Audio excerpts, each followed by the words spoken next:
Namaste, beautiful beings. This is Belinda Pearl, and welcome to this cosmic energy update with irregular divination. And so we are going to pull a couple of cards and see what the energy holds for us as we move into this Mars retrograde phase.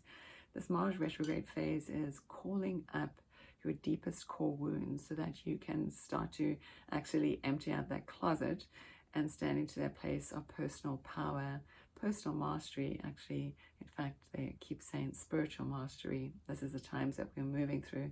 We are moving towards entering more so, and I guess there's a lot of different debates about all of this too, but energetically it feels like, when you look at it from an astrological point of view of what's happening in our solar system, and certain planets moving into Aquarius at the end of or beginning of next year, we're going to start to really move into that Aquarian new age energy. So there's a lot of stuff that needs to be done before we can really move into that Aquarian 5D oneness, love space. There's a lot of stuff that we each need to make a decision at a personal level.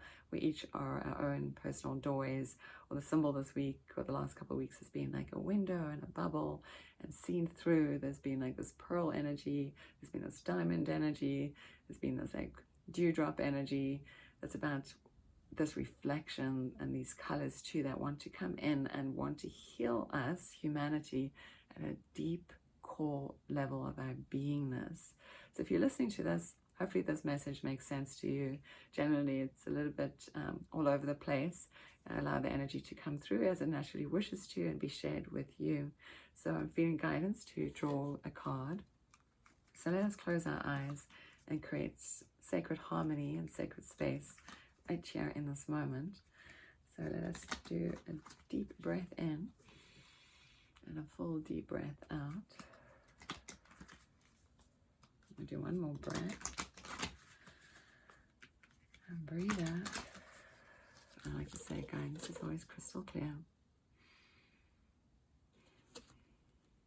And this has come up before, and actually this came up when we had the new moon. I remember this energy. It said, gods of the arts. And we've just come through this Pisces full moon energy too. So it's like this cycle, but it's also coming into this place of a strength, and it's a reconnecting to a place that's inside, like this tejas in the mind, from yogic expression, if you will, this like illumination within the mind, illumination within life. It feels like it's an inspiration, this idea, something creative wants to be birthed. So some of the energy feels like if there's things that you need to do for yourself to help yourself express this energy, transmute this energy too, is using expressive arts to help yourself relinquish this energy that's inside of you. So this Mars retrograde is going to bring up our deep core woundings. So what is it that, and how are you going to assist yourself in letting that go? The unawakened person, if you will, is a person that goes through the core woundings and makes it a continuous cycle, and is not aware that things that are in their life are creating or causing the symptom in their life. So this is a time of awakening. So where are you going to stand in your power to do things to help yourself to be a little bit creative? It says on here, the artist within you is about to emerge. So there's this message of inspiration. There's a path of aspiration. I see this ascending pathway of us dipping into our creative self, our truest essence self. And that's what this Mars retrograde energy, and then this alignment in the stellium in Capricorn with the Jupiter and Saturn and Pluto energy.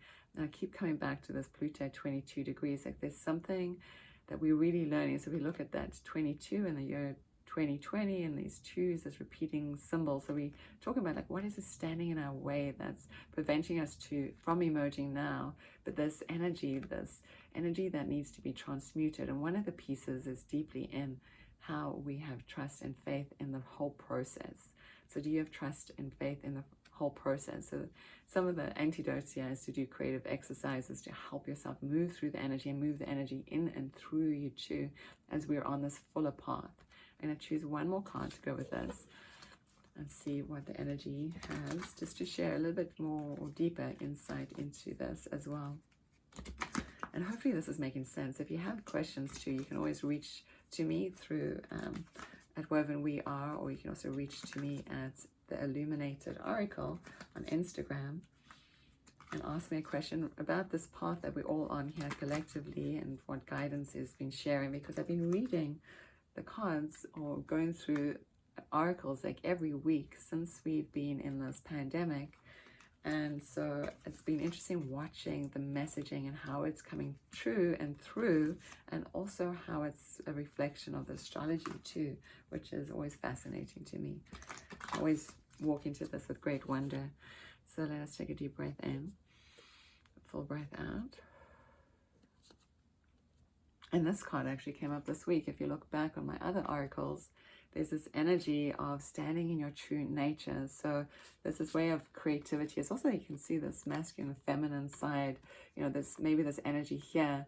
This is about to emerge, but you know, we've had this masculine energy in the front, so he's so much in the forefront, and she's coming from, if you're all from the back, like she's further away, but we see more of her. But also maybe if we're missing out on some of the masculine energy that we're thinking all the masculine energy is, you know, too overbearing, too overpowering, too corrupt, but maybe we're missing out on that true divine masculine energy. What is like that warrior? So Mars brings that spiritual warrior to you, this Aries type of energy where Mars is right now. So this Aries strength, there's this alchemist energy, there's this creative alchemist, poet, artist that wants to rise. So within the masculine energy, it's not, you know, people maybe get confused with what it means divine feminine, and thinking that, you know, I have to, I don't know, paint my nails or something to be in that divine feminine. And it's not. It's being in your truest self, allowing that true expression, how it wants to come through. It is a softer essence of oneself. It's more of that intuitive nature too. There's this creative expression. So I've been seeing, especially in my yoga classes, I have a mix of men and women. And it's always interesting that the men that show up, I always find them to be those poets and those alchemists. They sometimes even engineers and quite like genius type of people. So their minds are really connected to that divine feminine aspect here too. This goddess of nature, and she's bringing to you gifts as well. I would watch as the energy moves on this new moon, this approaching new moon. What is there to reap?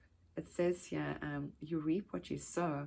There's this idea too that's been coming out, is what thoughts are we thinking, what we're thinking in our mind. If we're thinking about devastation, that's what they say that we attract into our life too. But if we shift the vibration to this masculine energy, being even a little bit more feminine, if you will, a little bit more artistic, more creative, if you will, too, we start to reap in the world all those things that we truly want. So when you look out the window, what's the world that you wish to see, experience? And I've just shared that in my breath work about the world that you wish to experience. When you look out the window, what do you want to see? If you want to see yourself rising into your power, rising into your creative self, into your truest nature, it says your dream is coming. So there's this message. It says about to emerge. Your dream is coming. There's something that wants to emerge, this creative expression of your truest self, your truest soul. And it's all about the energy that you put out there, the energy that you bring fully into the world, making sure that you're led by that inner inspiration, that inner fire, that inner illumination, that inner tejas. One of the practices you can do is sit quietly and just imagine a flame right at the place of your third eye, seeing that lit and lighting, and a dancing flame. And if you can't remember that, light a candle, gaze at it, and close your eyes and keep seeing the dancing candle in your third eye. So it feels like a gentle activation too. So my dear friends, I hope that all made sense. I look forward to seeing you all again soon. Namaste.